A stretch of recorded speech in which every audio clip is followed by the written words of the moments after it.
guys, what's up? It's Angela, and thank you so much for joining the Exodus group. Today, we are having a special guest. I've known this guest for almost all my life. Lord help her. And we grew up Jehovah's Witnesses together. And we knew each other through the whole process. She was actually the first person I came out to when I committed my moral sin of porneia. And when I came out, she was the first person that I told. So please welcome Kenya Rose to the show. Hey, Kenya.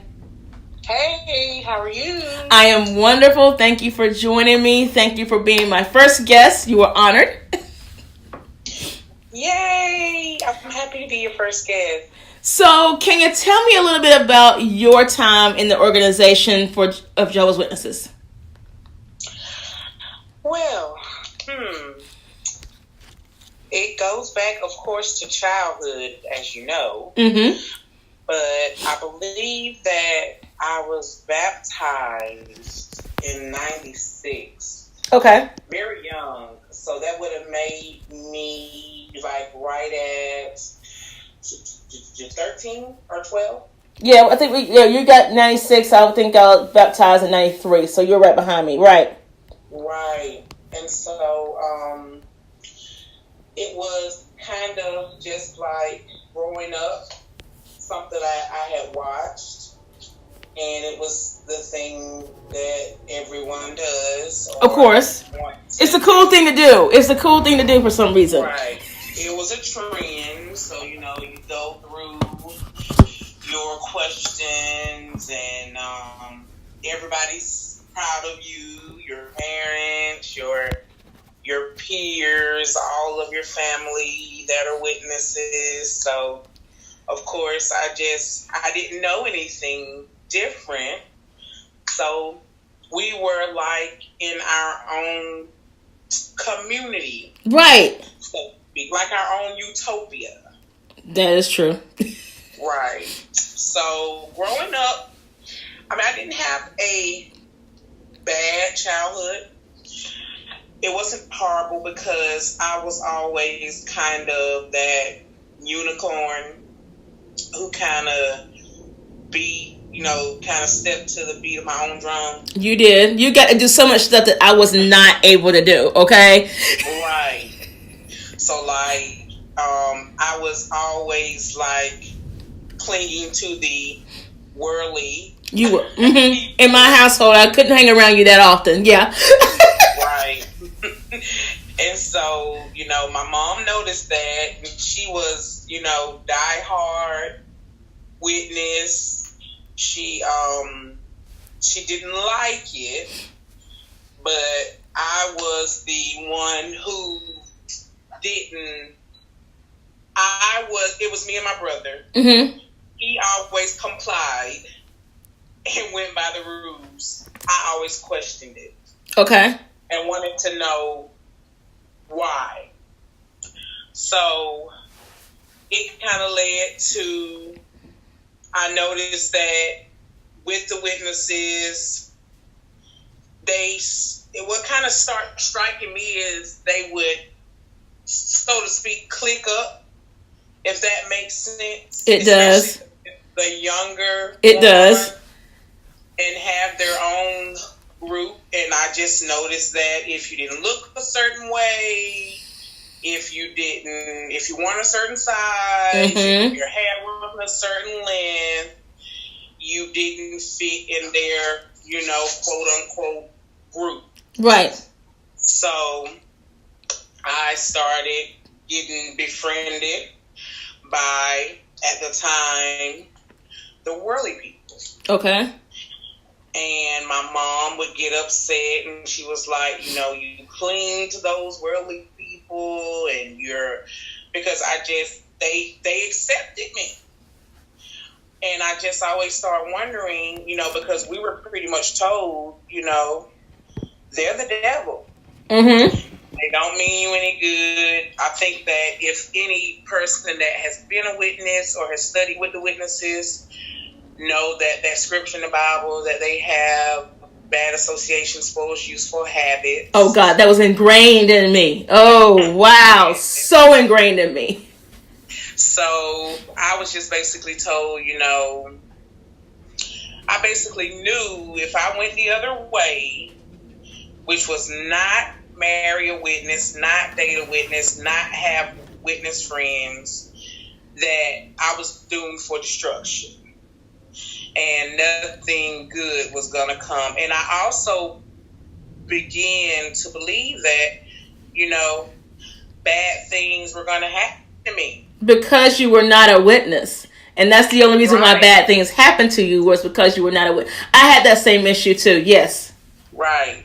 And I was like, I even went to as far as when I started having children, like feeling like, okay, they have this problem, or because my children have developmental disabilities. They're all autistic, right? You have 4 boys, and they're all autistic. Spectrum. Mm-hmm. And so I even started thinking, okay, they have these problems because I'm being punished by Jehovah. Right. And he's punishing me for not staying in the organization. So the life that I'm living now with my boys, and the misfortune that I have, is because I'm not doing God's word.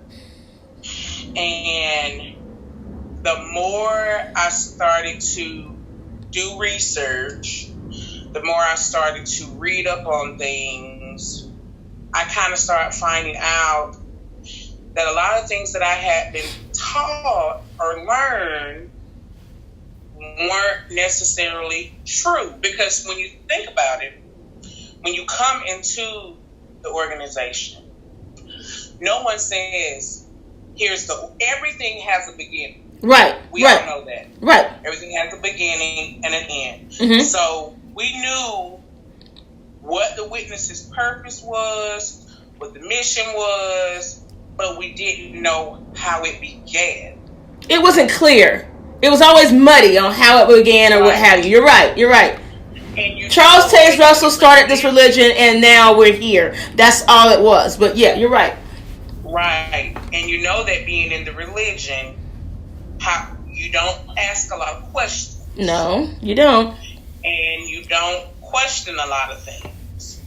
So when I started doing my own research, because I said someone had to come up with the Catholic Church, someone had to come up with the Baptist Church. So, we are living on human earth where humans exist. We do. So a human had to come up with this religion. Exactly. And when I went back and found the origin and did the research of who actually started it, I was flabbergasted.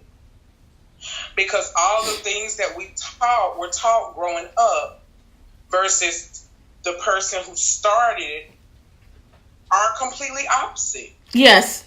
Especially today in this day and age. Dress, when it comes down to churches, when it comes down to beliefs. And my big thing in life, especially now, is make it make sense. Mm-hmm. Mm-hmm.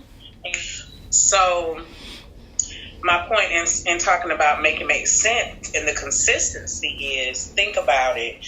When you left, it was like 01, so almost 20 years ago. And then when I left, it was, I think I got this fellowship in 03. Mm-hmm. And then I got reinstated. I went back in like 09, and then I just haven't done anything since. So I've really been gone since 03. But you've been technically right now, you're inactive right now. Right, technically right now, because I'm not quote unquote disfellowship. I just don't go. So what, may I ask you, what caused you to go back? What put you back in a state of mind to go back in 09? My mom, for one. Mm-hmm. It's all that I knew. Okay.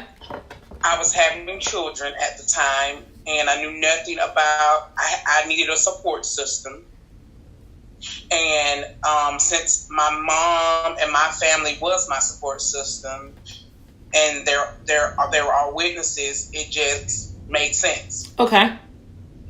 And funny thing about that is, when I went back, I think everything happens for a reason. It does.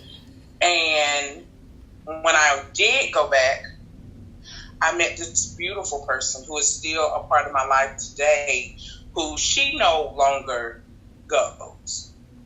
And she's my kid's godmother, and she started seeing some of the same things that I was seeing, and I started talking to her about some things, and she wanted to write a letter to them and basically tell them, I'm not coming back. But when she wanted to do that, even though I told her, you don't have to have validity, or you don't have to answer to someone. Yeah, you don't have to answer anyone. If you don't want to go, just do not go. Right. It's funny how this organization has us, where we will literally go to someone and say, hey, I'm not coming back. But we're grown-ass people. We're grown men and women. Right. And we feel this obligation to talk to someone and say, hello, is it okay that I not come? And even though she wanted to write the letter, the only reason she didn't is because when she went and told her daughter that she was going to write it, her daughter begged her not to and bust out into tears. But let me tell you the funny part of that. Her daughter was an actor. Her daughter had, quote unquote, nothing but worldly friends, because she said none of the witness girls wanted to be around her or accepted her, and she never thought she would find a boyfriend as long as she stayed a witness. So her daughter really transitioned out before she did. Wow. And now her daughter is married to a guy that is not a witness, best guy she could have ever met, takes care of her greatly, moved her in a big, beautiful house in Augusta. And it's funny to me because this was the same daughter that when you told her you want to write a letter, she was breaking down in tears. But for what? Because you didn't go. Now that you've moved to Augusta, and now she stays there. My kid's godmom, she stays there in Augusta with her daughter and her husband. She doesn't even look at a hall. So I'm like, is that controlling? Is that mindset? Yeah. I feel like if that's what my kid's Nana, she's like a second mom to me.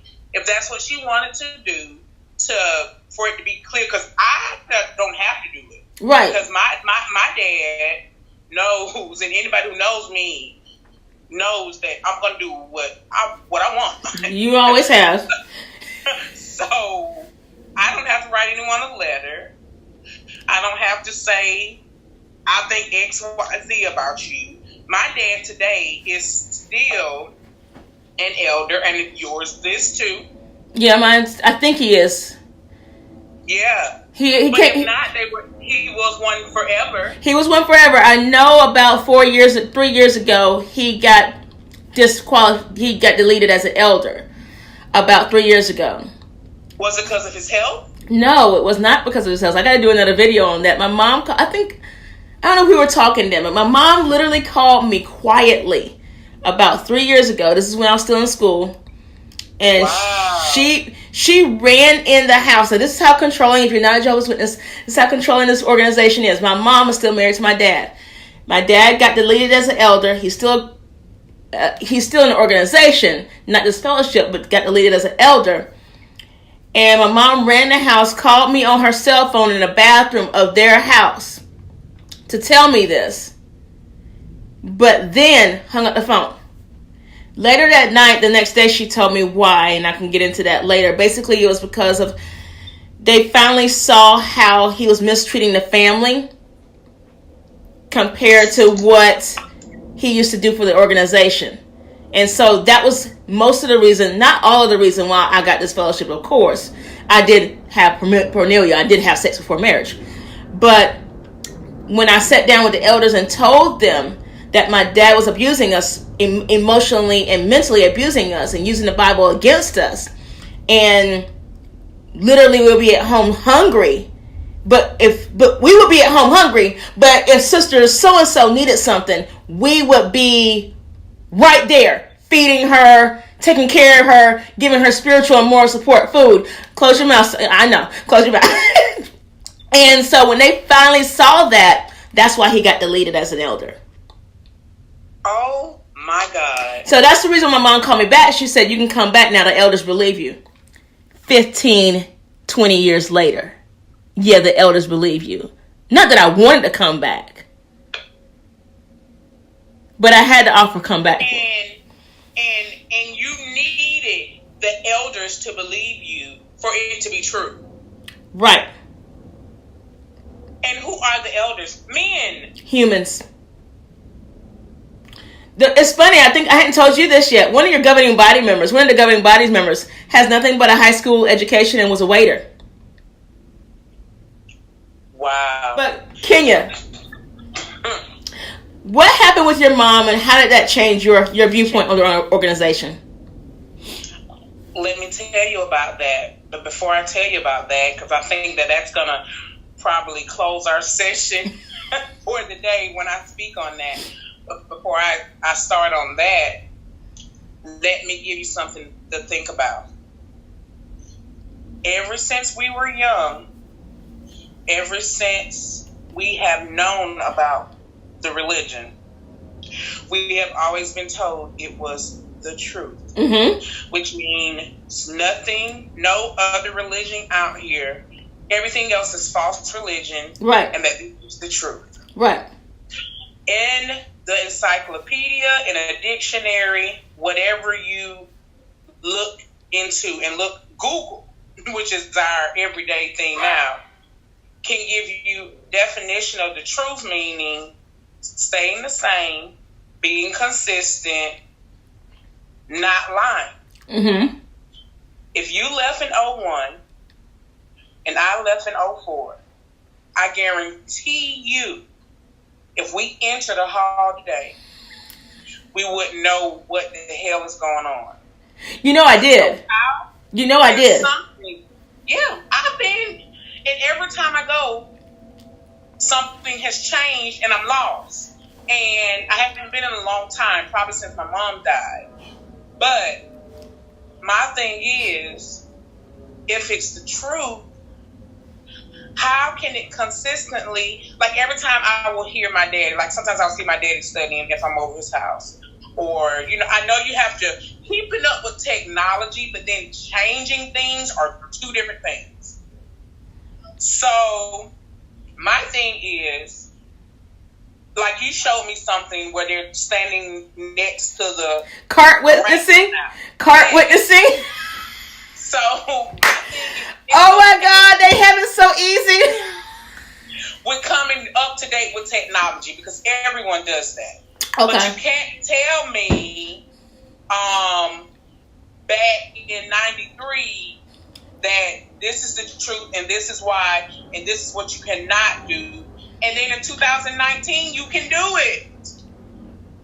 Oh, but like I told you about the blood. Like I told you, your mama died on the blood issue. And now you can have certain blood particles on now. Tell me how that makes you feel. I know I sent you that video and I probably sent you a warning. Don't watch when you're mad. Right. And this is the thing with my mom's situation. My mom, like I think I told you, was and But they don't know. Tell everybody else. I know, but no one else knows. You know, but our audience doesn't know. Right.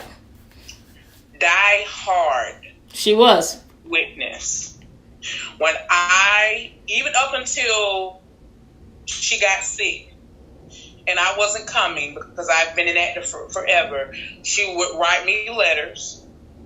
That was one way to get time in, and two, to try to encourage me to come back to the truth. Mm-hmm.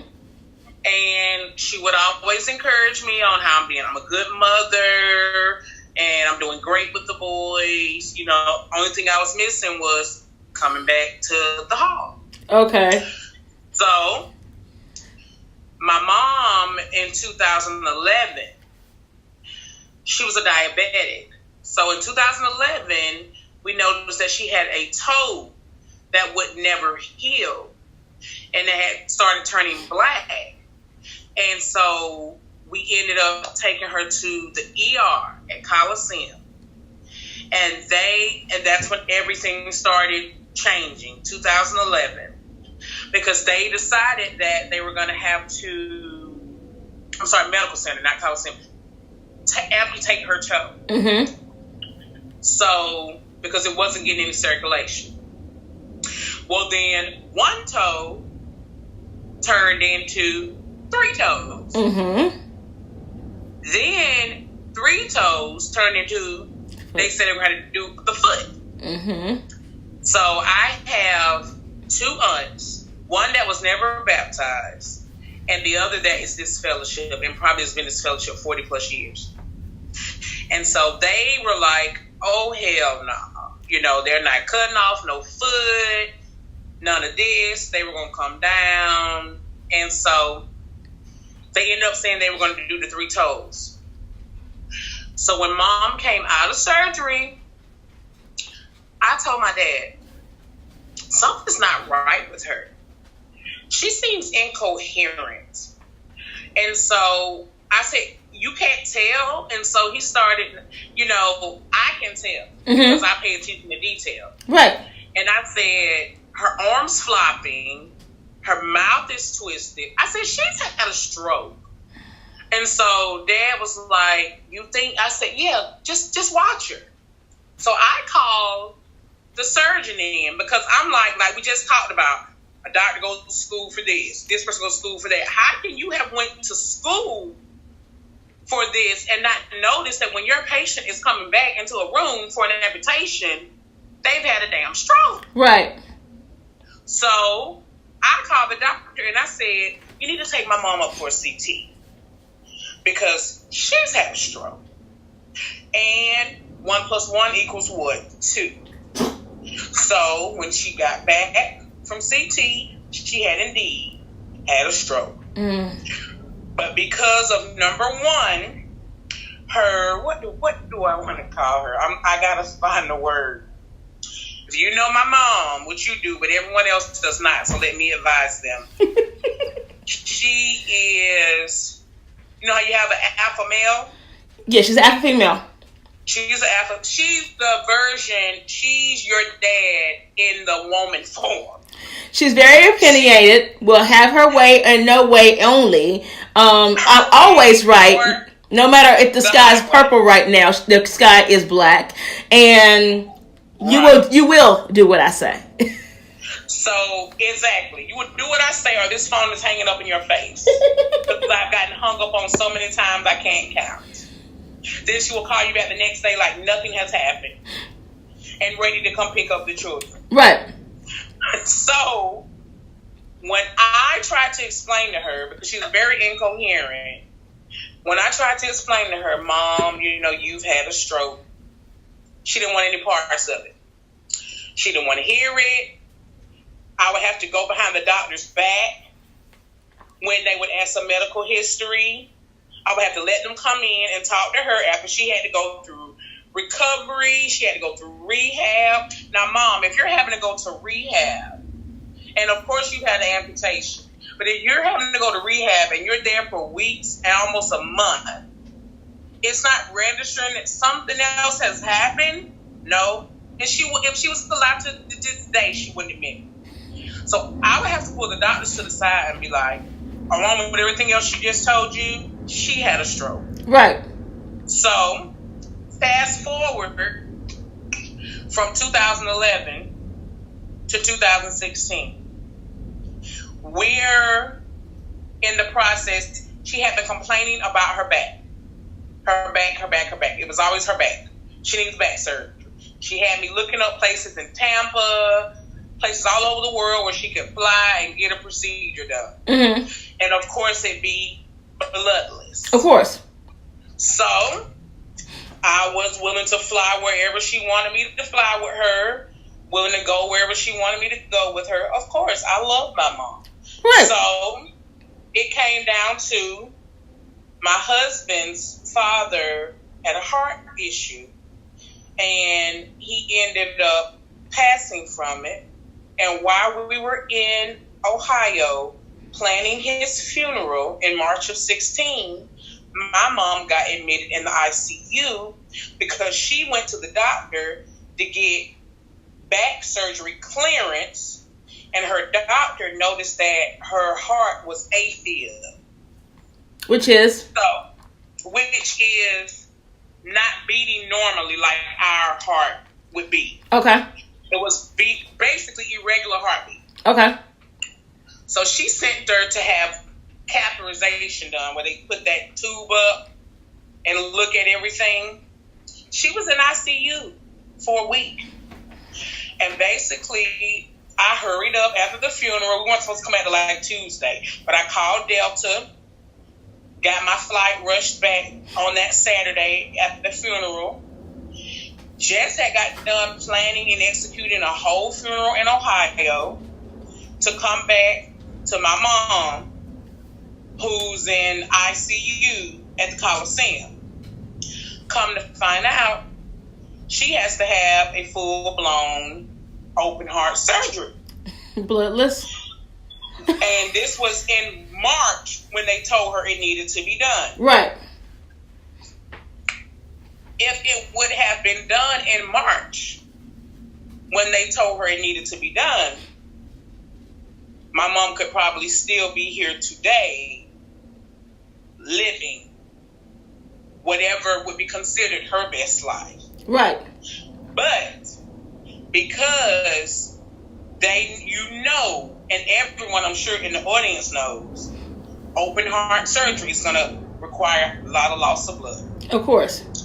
And what do the witnesses don't want you to do? No blood. Have blood. So we went from March of 16 to July of 16. She's trying to get her blood count up. Because in order to perform the surgery, with no blood, they wanted it to be like a 10 plus. And hers was like a 6 or 7. And they wouldn't do it. Now think about this. Like I tell my husband all the time, it's okay to pray for someone. It's okay to want the best for someone. But first you have to want the best for yourself. Exactly. You have to put forth the effort. So yes, these doctors were willing to help, but if you're telling them, I'm not going to do what it takes to help myself, do you think they gave a damn? No. That's your life. So this was my turning point. I was already pretty much not attending. But this was the point where I said, I will never again. So fast forward, this is probably like right before I made the decision to bring it to Atlanta. We're in, the Coliseum ER room.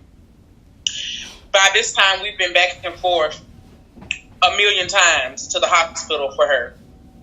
Because at this point, she has no mobility. Mm-hmm. She's pretty much dead weight. She can't walk on her own. We're doing everything for her. Excuse me. And we're in the room with the doctor. The doctor tells her, we can get the blood from you, store it, and then later on, when it's time for the surgery, use your own blood. We give you your stored blood. We are sitting in this room, me, her, and my dad. The doctor leaves. And anyone who's watching this that is a witness, and I know that you are going to know what I'm talking about, they have a committee. They call it the liaison. The Change Your Mind Committee. I'm sorry, forget the liaison. The Change Your Mind Committee about your life. I digress. Go ahead. Right. So, the head over this committee, they proceed to call him and ask him, while we're in this room, is that considered a blood transfusion? He says yes. Because it has to be cycling, like when you're going to dialysis. It has to be literally cycling out and back in and not stored, period, to not be a blood transfusion. Your blood, your own blood coming out of your body. My mom and dad and the brother's reasoning was, sure, they can tell you it's yours, but you don't know when it come back whose it is. What? It could be anybody's. So you don't know when they store this blood, if it comes back, it could have been an AIDS victim. It could be hepatitis victim. What? It could be a sickle cell victim. You don't know. First of all, I've given blood before. Right. So you have to go through a whole health history. You do. I do it all the time. I do it all the time. Before they even, I have went to the blood banks to get money. And they won't even let me give because my iron was too low. Exactly. If you're a point low in iron, you can't give. So they're not going to let an AIDS victim, they test your blood on site. They test your blood on site and after you give it to them. But, yeah. So, we both know the process. So, I'm sitting here like, okay, so you're not going to take your blood, have it stored, have your surgery, correct your heart, and get better. Because this man, this human, who's not a doctor, who's not a nurse, who knows nothing about medical procedure, but will tell you, Kenya, that's like me telling you how to put oil in your car. Said that because it's not cycling in and out into your body, it's the transfusion. And they considered blood to be sacred and blood is life. Okay. So when I heard that, I accepted the fact at that moment, even though it probably happened 2 months later, that my mom was about to die. I remember calling you around that time, and you even in your voice, you were like, I gotta go through this, but I need you, sis. And I'm like, okay, whatever you need me, I got you. But and you're like, yeah, I know. I'm like, she's not gonna survive through this. And this is what was my ending straw. I made the decision because nothing was being done here. And I'm not gonna say nothing was being done in Macon where I live, but no one could do anything for her if she was not going to take any blood.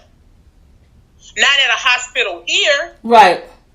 Macon's only a city of about 5,000, 50,000 people. Maybe 100,000 people. That. Maybe 100,000. Yeah. Maybe 100 to the most. So my cousin told me about a bloodless hospital in Atlanta. And she knew, I guess, a sister that worked there. Right. And wanted to see if I could get my mom there. So that maybe a chance that she can save, her life could be saved. Of course. Now keep in mind, my mom has went from March to July. Nothing being done to a deteriorating heart. So, but life is sacred and the blood is sacred. But the damage has been done, sis. I understand that, right. Because if you have a heart that needs help and you're doing nothing to help it for 4 or 5 months, what the fuck do you think is going to happen? Excuse me. No, you're right. This is our Honestly panel. Go right ahead. Do everything you want. So, I say, you know what? I'm feeling, and then here's the catch-22. I'm the non-witness. I'm the inactive witness. I am the quote-unquote worldly child. Right. My brother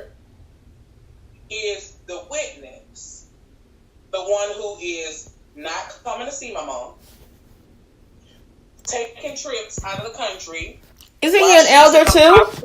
Isn't he an elder? He's an elder as well. Okay. Taking trips out of the country while my mom is on her dying bed, pretty much, in Atlanta. And I have had to call him. I'm on the phone with my dad. I'm traveling to Marietta because she started out at Atlanta Medical. And then got transferred to Kingstone. Marietta, Kennesaw, Wellstar. So I am talking to my brother. Which is about 150 miles away from where you currently live. Right. But I'm traveling, if not daily, every other day. And my little 2002 broke down SUV.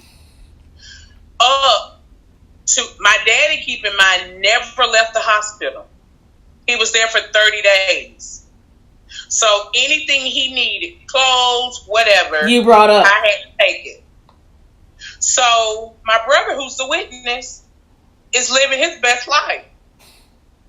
And him and his wife are going on trips.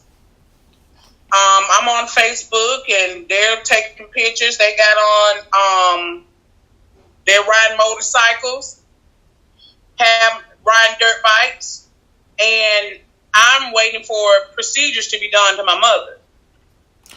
But you're the one that's mentally diseased because you left the truth. Yeah. I'm the evil one. I'm the bad one. Okay. That makes sense. Yeah, okay. Mm-hmm. But I'm doing all the work, trying to keep my mom alive. I had to call my dad, who was also an elder, who I love very much. You and your daddy. Your daddy's, when I knew him, love him. Teddy bear. Anyway, go ahead. He's still the same. So, and the same thing that I did when my mom was living, I do for him. Right. Now, the thing that gets me is, I call my daddy every day, 3-4 times a day. I'm over his house almost every day.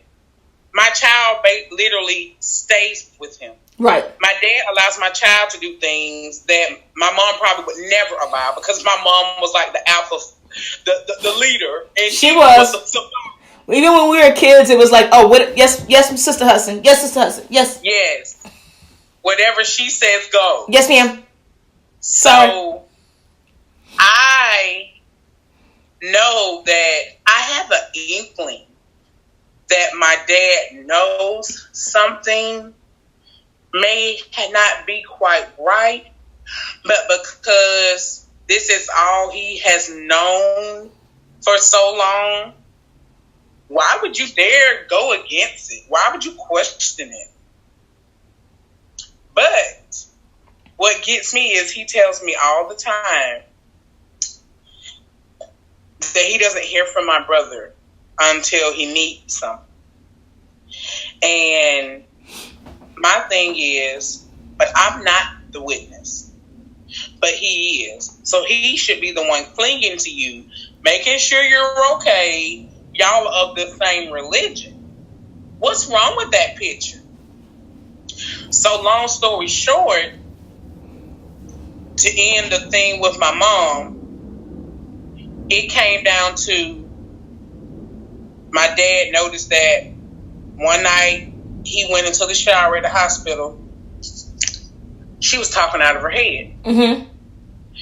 And the next morning he called me and said she wasn't conscious. Mm-hmm. And that they were going to run some tests to see if she had a stroke. She had not. So me and my brother decided we better head up there. Oh, now he heads up there? Now he wants to head. He headed up there prior to that when he came, before he left for his trip to Aruba, because I cursed him out.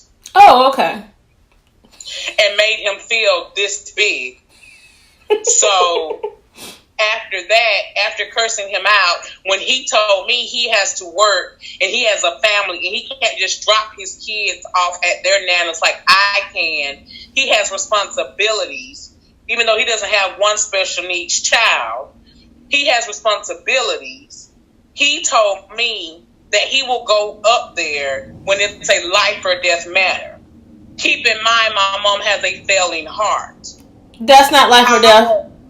How much life or death can you get? No, that's not life or death. I'm sorry. I'm joking. Please know I'm joking. You know that. 2 hours later, I'm on the phone with my dad, and he tells me, "Oh, let me go. Kendrick just walked in the room." Kendrick? My brother who I just cursed out 2 hours ago, and now he mysteriously shows up in Marietta? He must have just got in the car right then and there and drove, because, yeah, that's about that ride. I felt like a dummy. Because listen to what I am saying about the person who gave birth to me. So, nonetheless, that morning, my dad was like, "She's not conscious." So they're going to go run some tests. They run tests, bring her back. When they bring her back, they saw no signs of stroke or anything. They go run some more tests. By this time, me and Kendrick are on the road. She's in ICU. They are once again having the blood discussion with my dad because at this point my mom is bleeding internally. Mm-hmm. She has a mass between her stomach and her back that is bleeding internally, and they are telling my dad she needs blood. Right. And she needs it now. Right. I tell my dad, "Do not let my mother die until I can come and tell her goodbye. Put her on life support.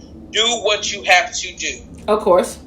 He tells me, no, he's not going to let her suffer.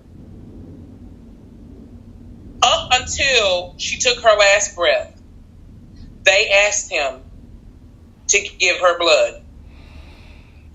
He said no. And on her death certificate, when I received it, it said refusal of blood products. Not heart attack, not stroke, not all of the other underlying issues. Because before she died, they were talking about amputating one of her legs from the thigh down. Not all of the things she had going on, but what will always be ingrained in my mind is refusal of blood products. Now, I'm not telling you that she could possibly be here today 100%. But if she would have had the surgery when she first was told that she had a bad heart condition, and let them do what they needed to do then, it could have turned out different. And now they've changed it so that you can get some type of blood products, or some others are okay now and some are not. And I remember asking you that, and more than likely those are some blood products that she could have used to save her life. And I remember John Cedar saying this, they changed this on a Friday, but what if your mother died that Monday? And not only that, look how many have died. Do you remember that Awake article? And I'll put a picture of it here. Of those kids that died when we were younger. I think it's a 1990, 1992 article. And we were so in awe with them. Because we were like, wow, they persevered. And they know the truth. And yada, yada, yada. Kenya, last question, because I know we both have to go. But how much stronger are you now than when you were in the organization? And what do you say to those who have been in the who are trying to leave now? Does it get better? Does your strength get better? What have you? It gets better, but it takes time. Some days I still find myself daily questioning if something is right or wrong. just because of how we were raised. But what I'm doing now is I work for a nonprofit organization, and I help families that have children with disabilities. And not only that, I know who I am as a person. I know where my heart comes from. And I know that if I could give anyone that is suffering or in need, if I could, like I told my kids now yesterday, if I could save 1 million lives a day, I would. There's no way that you can tell me what a person that has the kind of compassion, love, and heart that I have for people, that I'm bad and I'm wrong. And God doesn't love you. I don't go sit in a hall every week. Right. Or any church for that matter. I love God like the next person. I believe he exists. I can still pray to him. But now the difference is, I know that when I pray to him, he is listening. I'm going to give you a prime example before we go. Me and my husband are sitting up here right before we started this interview, talking about how are we going to get through the weekend. We're broke. I look at my account, I got 83 cents. He looked at his account, he got $3. And I'm looking online for loans, but I'm maxed out on loans because my debt ratio is too high because I have so many.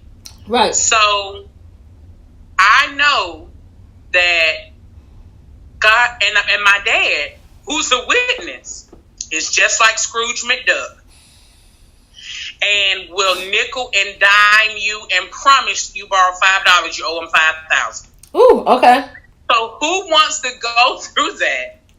So my husband was like, well, don't you have a check coming? Because I get some funding for my kids every month. I said, yeah, but I don't know when it's going to show. And, so we were thinking, do we got to go to the pawn shop? What do we have to do? We got to make it through the weekend. We have food, but you never know what'll happen. You got to have gas. Right. So right before we get on filming, I go look in the mailbox. There's my check. And my husband was like, oh yeah, we're going to be fine now. We're going to make it till we get paid next week. That's God. That's God. And if God is still blessing me to this day, to this moment, I get to help. I get to call and reach out to people daily. Do something I love and get paid for it. He believes in me. He believes in you. I have seen you prosper. I have seen you rise above everything that you thought you couldn't do, that the religion thought that you had, that thought that religion could conquer your mind. You are living the life that you should be living. And I am so proud of you. You have your house. You have your dream man. You have your foundation. You glow every time you get on this video. And that, my sister, is God. So I encourage anyone who is trying to make it, who is trying to exit, or trying to get ahead in life, do your research. Don't take our word for it. Do your research and then find your truth. I can't say it no better. I can't say it any better. Thank you, Kenya. This is the first of many with Kenya Rose. And yes, this woman made me cry, and I don't like her for it on camera. I love you. I love you too. I love you all. You guys, just as this confirmation, you're stronger than you think. If you're ready to exit, contact the Exodus group. We're ready to help you. We have started this nonprofit to help us all, and you're ready to donate toward the Exodus group. I'll give you the email address down below on the Patreon and the information down below. Thank you, Kenya. See you guys next time. Kenya, see you later. I'll probably call you in a second. Bye. You are stronger than you think. Bye, my love.